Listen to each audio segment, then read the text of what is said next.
ಗ್ರಾಮೀಣ ಸೊಬಗು ಕಾರ್ಯಕ್ರಮಕ್ಕೆ ಎಲ್ಲರಿಗೂ ಸ್ವಾಗತ. ಇವತ್ತು ನಾನು ಬೆಂಡೆಕಾಯಿ ಪಲ್ಯ ಮಾಡೋದು ಹೇಗೆ ಅಂತ ತೋರಿಸ್ಕೊಡ್ತೀನಿ. ಚಪಾತಿ ಜೊತೆ, ಮುದ್ದೆ ಜೊತೆ, ಅನ್ನದ ಜೊತೆ ತುಂಬಾ ಚೆನ್ನಾಗಿರುತ್ತೆ.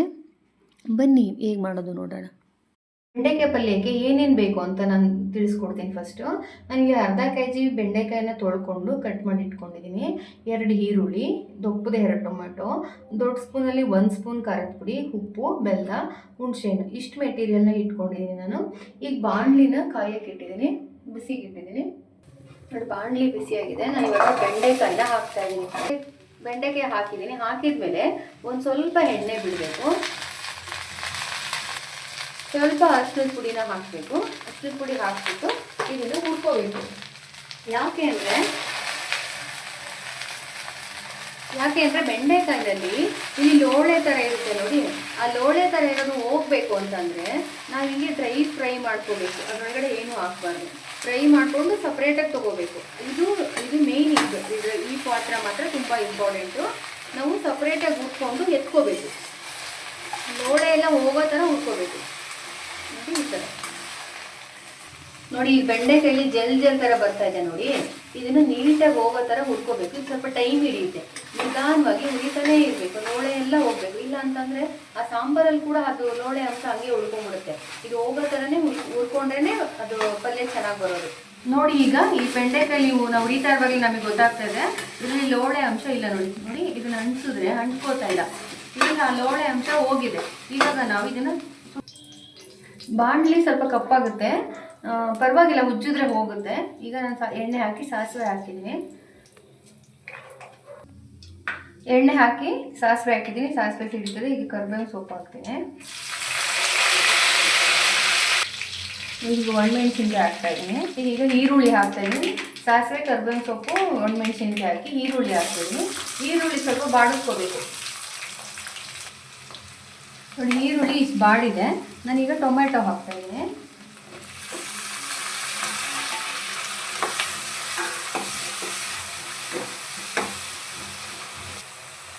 ನೋಡಿ, ಈಗ ಟೊಮೊಟೊ ಕೂಡ ಬಾಡಿದೆ.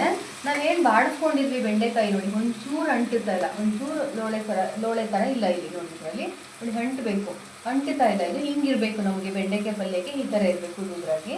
ನಾನಿವಾಗ ಈ ಬೆಂಡೆಕಾಯಿನ ಇದ್ರೊಳಗಡೆ ಹಾಕೋತೀನಿ ನೋಡಿ. ಬೆಂಡೆಕಾಯಿ ಇದ್ರೊಳಗಡೆ ಹಾಕ್ಕೊಂಡು ನಾನೆಲ್ಲ ಈ ಥರ ಮಿಕ್ಸ್ ಮಾಡ್ಕೋಬೇಕು. ಆಲ್ರೆಡಿ ಬೆಂಡೆಕಾಯಿ ಹುರ್ಕೊಳ್ಳೋದ್ರಿಂದ ತುಂಬ ಜಾಸ್ತಿ ಟೈಮ್ ಬೇಯೋ ಅಗತ್ಯ ಇಲ್ಲ.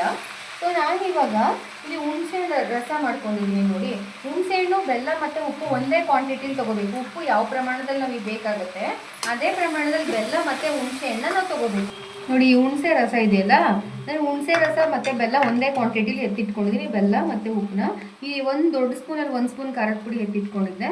ಇದು ಬೇಳೆ ಸಾಂಬಾರು ಪುಡಿ. ಇದನ್ನೇ ಇದರೊಳಗಡೆ ಹಾಕ್ಕೊಂಡು ಮಿಕ್ಸ್ ಮಾಡ್ಕೋತೀನಿ. ಕಲಿಸ್ಕೊಂಡು ಅದರೊಳಗಡೆ ಹುಯ್ಕೋಬೇಕು. ನಾನು ಹುಣಸೆಹಣ್ಣು ಮತ್ತು ಬೇಳೆ ರಸಮ್, ಬೇಳೆ ಸಾಂಬಾರು ಪೌಡ್ರನ್ನ ಏನು ಕಲಸಿಟ್ಕೊಂಡಿದ್ದೆ, ನಾನು ಅದನ್ನು ಇದರೊಳಗಡೆ ಹಾಕ್ತಾಯಿದ್ದೀನಿ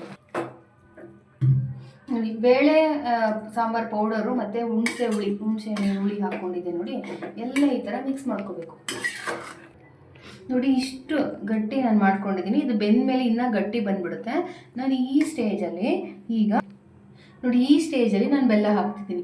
ಇಷ್ಟೇ ಹುಣಸೆಹಣ್ಣು ನಾನು ಇದರೊಳಗಡೆ ಹಾಕಿದ್ದೆ. ಹುಣಸೆಹಣ್ಣು ಮತ್ತು ಬೆಲ್ಲ ತುಂಬ ಇಂಪಾರ್ಟೆಂಟು. ನಾನು ಇಷ್ಟು ಬೆಲ್ಲನ ಇದರೊಳಗಡೆ ಹಾಕ್ತೀನಿ. ಮತ್ತು ಇಷ್ಟಕ್ಕೆ ರುಚಿಗೆ ತಕ್ಕಷ್ಟು ಉಪ್ಪು ಹಾಕಬೇಕು ನೋಡಿ. ಇಷ್ಟಕ್ಕೆ ಉಪ್ಪು ಇಷ್ಟು ನಾನು ಏನು ತೊಗೊಂಡಿದ್ದೀನಿ ಅಷ್ಟು ಕ್ವಾಂಟಿಟಿ ಸಾಕಾಗುತ್ತೆ. ಈಗ ಹಾಕ್ಬಿಟ್ಟು ಇದನ್ನು ತಿರುಗಿ ಬೇಯೋಕ್ಕೆ ಬಿಟ್ಬಿಡ್ಬೇಕು. ತುಂಬ ಬೇಗ ಬೆಂದೋಗುತ್ತೆ. ತುಂಬ ಜಾಸ್ತಿ ಏನು ಟೈಮ್ ಹಿಡಿಯೋದಿಲ್ಲ. ಇದು ಬೆಂದ ಮೇಲೆ ಗಟ್ಟಿ ಬರುತ್ತೆ, ಇನ್ನೂ ಗಟ್ಟಿ ಬರುತ್ತೆ. ಚಪಾತಿಗೆ ಮತ್ತು ರೊಟ್ಟಿಗೆ ತುಂಬಾ ಚೆನ್ನಾಗಿರುತ್ತೆ. ಇದಕ್ಕೆ ಹುಣಸೆಹಣ್ಣು ಮಾತ್ರ ತುಂಬಾ ಇಂಪಾರ್ಟೆಂಟು. ಹುಣಸೆಹಣ್ಣು ಹಾಕಲೇಬೇಕು. ಈ ಹುಳಿ ಮಾತ್ರ ತಿಂದರೆ ತುಂಬಾ ಚೆನ್ನಾಗಿರುತ್ತೆ. ನಮಗಂತೂ ತುಂಬಾ ಇಷ್ಟ. ಈ ಮುದ್ದೆಗೆ ನಾವು ಬಿಸಿ ಮುದ್ದೆ ಮಾಡಿ ಈ ಥರ ಹುಳಿ ಮಾಡ್ಕೊಂಡು ತಿಂತಾಯಿದ್ರೆ ಅದು ಟೇಸ್ಟೇ ಅದು ತುಂಬಾ ಚೆನ್ನಾಗಿರುತ್ತೆ. ಅದನ್ನು ಹೇಳಿದ್ರೆ ಗೊತ್ತಾಗಲ್ಲ, ತಿಂದ್ರಷ್ಟೇ ಗೊತ್ತಾಗೋದು ನೋಡಿ. ಈಗ ಪರ್ಫೆಕ್ಟಾಗಿ ಬೆಂದಿದೆ ನೋಡಿ. ಇಷ್ಟು ಥಿಕ್ನೆಸ್ ಆಗಿ ಸಾಕು. ಇದು ಮುದ್ದೆಗೆ, ಅನ್ನಕ್ಕೆ, ಚಪಾತಿಗೆ ತುಂಬಾ ಚೆನ್ನಾಗಿರುತ್ತೆ. ಇಷ್ಟ ಆಗಿದೆ. ಈಗ ನಾವು ಸರ್ವ್ ಮಾಡ್ಕೋಬೋದು. ಈ ವಿಡಿಯೋ ನಿಮ್ಗೆ ಇಷ್ಟ ಆಗಿದ್ರೆ ಪ್ಲೀಸ್ ಲೈಕ್ ಮಾಡಿ, ಶೇರ್ ಮಾಡಿ, ಸಬ್ಸ್ಕ್ರೈಬ್ ಮಾಡಿ. ಮುಂದಿನ ವಿಡಿಯೋದಲ್ಲಿ ಭೇಟಿಯಾಗೋಣ. Thank you.